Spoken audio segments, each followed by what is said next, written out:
You gotta change the sign and add. Change the sign here on this digit and add. Oh, Okay.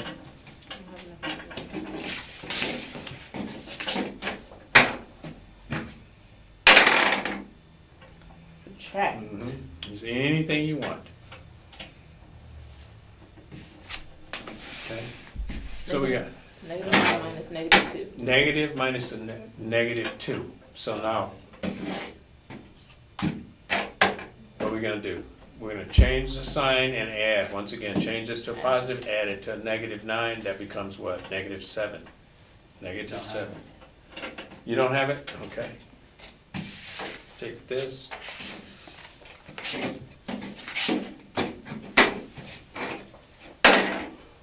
Divide. 4 divided by 2 is 2. 7 minus 5 is 2 times 1. How's that?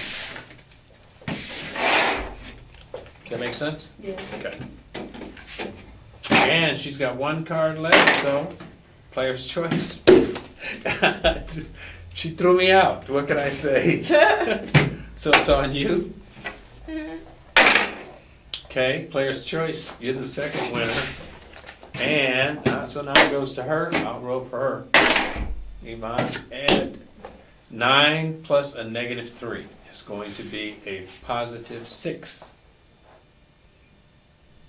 Ooh, 10 minus 4. Excellent. Good job. Okay, but you still, guess Yeah. what? Okay, you ready to play another hand of this? Yes. Okay. Look at that. So everybody's competing, but that's not the best way to learn. And you know what's really funny? Everybody in education knows that the best way to maximize learning is through cooperative activity, where everybody's help, because sometimes a student's better at describing and explaining something than a teacher. They don't always communicate, and all it's about is the kids learning. So why make them compete when they're still learning? Why not make sure they all learn first, and let them compete later on in life? So this is what I'm trying to do. Is I'm trying to get the educators to recognize that you don't have to embarrass kids. You don't have to constantly give them opportunities to fail. I think drawing, having them do activities that allow them to be successful is the best way to encourage them. And I think everybody needs encouragement, not. You don't need to. Why should a kid in 4th grade be told that he's a failure? Or why should he get a D and turn him off when, if he has a learning problem, help him? There's no reason for a kid to continue to struggle. That was my math teacher. Well, I'm trying to talk to as many math teachers as I can because I know that how smart the kids are, and I know if they are given an opportunity to get the skills they need, they're not going to have any problems because the stuff is too simple. And they can learn anything that anybody else can learn. You believe in going up to the board, writing notes. Yeah, embarrassing and people. Yeah. But that's not good. That turns kids off. That's why they drop out of school. And especially, take for instance, you're in the 8th grade, but you missed some school. Or you had a bad teacher in the 4th grade where you missed some skill sets, and you have a deficit. Nobody ever goes back to fix that. So every year, math gets more and more difficult for you to just get grade level material. And there's a lot of kids sitting in a class. I was at a trigonometry class, man. The kids didn't really, a couple kids told me they never really learned how to divide. Well, you're sitting in a trigonometry class. Imagine how frustrating that is. Or I had a student teach, I was teaching algebra. 2nd year, this kid had taken it 3 times. And I couldn't figure out why he was struggling, because he understood the formula. Then the guy came to me, he said, Mr. G, I never told anybody, but I want to tell you, I never learned how to divide. And here he is, 19 years old, man. Imagine how embarrassing he was. And it's a wonder that he even kept coming to class. Do you know what I'm saying? So this is what you have. You have a lot of kids with skills deficits. You just miss 2 days in a class, you could miss some important stuff. And nobody goes back to teach you. So you got a kid sitting in algebra, but really he doesn't know the order of operations. Or what if you don't know integers? You sit in an algebra class trying to solve a formula, right? And the teacher said, you're not paying attention. It's not that. It's that they miss some skills. But nobody goes back to fill in those voids, right? And if they did, they would see that the kids, they're not stupid. They know what they are just missing some skills. I had 10. Okay, let's get started. Mark, let you start. Okay, subtract. Subtract. Put out anything you want. No. And say your problem. 9 minus negative 6. Okay, so what's the rule here? Change the sign and add. Let's change the sign and add. That's what you have to do. The subtracting integers is the same thing as adding in the opposite. So 16? No, 15. 15? Oh, wait. 9 That's and a 6, 15. So you're looking for 15.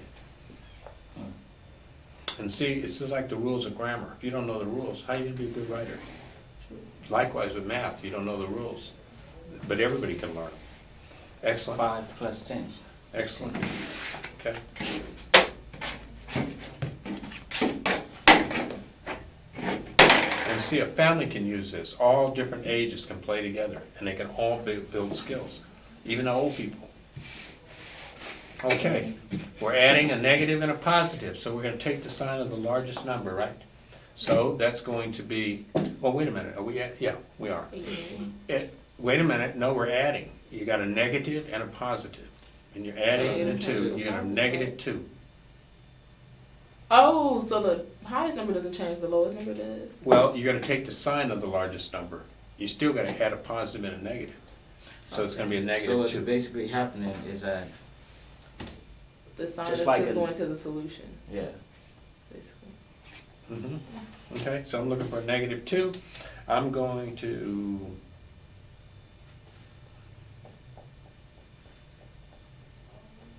I'm just gonna do it like this. 6 minus 6 is 0, plus a negative 2. It's just one way, okay? There's always multiple ways to solve problems. Okay, and I'll just take a card at random. 7 plus 10 is 17. No, that was too easy. Now, in tournament play, nobody shows their cards. And I have tournaments.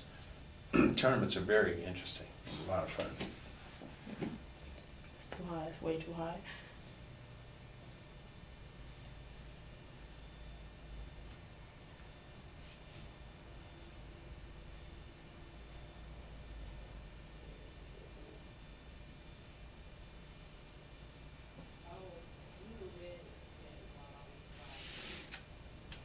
That's okay, go ahead. That's it. Okay, bad. excellent. I'm Mirror, confused. you mirror the problem. And that's looking for a pattern. Go ahead. Okay.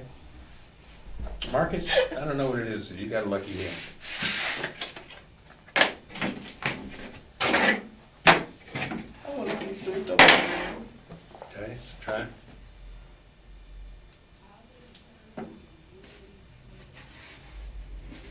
Ten minus 6 is 4. 5 minus 1 is 4. I love this game myself, I'm sorry. Okay, so it's just the two of you battling it out. Player's choice. Marcus, you're winner again. Winner again.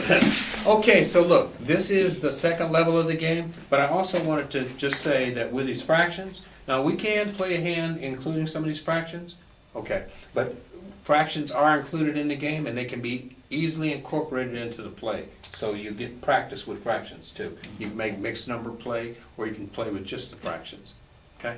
Okay. So that's the game. So what do you guys think? it's pretty fun. I Okay. think it's Challenging. definitely. But fun. what about in the classroom? How do you think it would impact students? I think they'll have a lot of fun too. And you know what's really interesting with this game? Kids that normally can't sit still for 15, 20 minutes, they play this game for an hour and ask to keep playing. And that's all they need is the ability and the mindset to practice. And you have some of those special needs kids or whatever, they'll be your Newtons and Einsteins.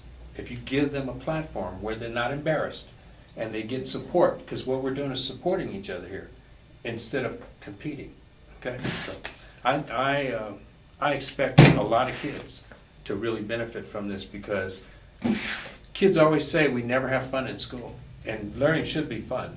I think so. Okay, that's it. Thank you very much.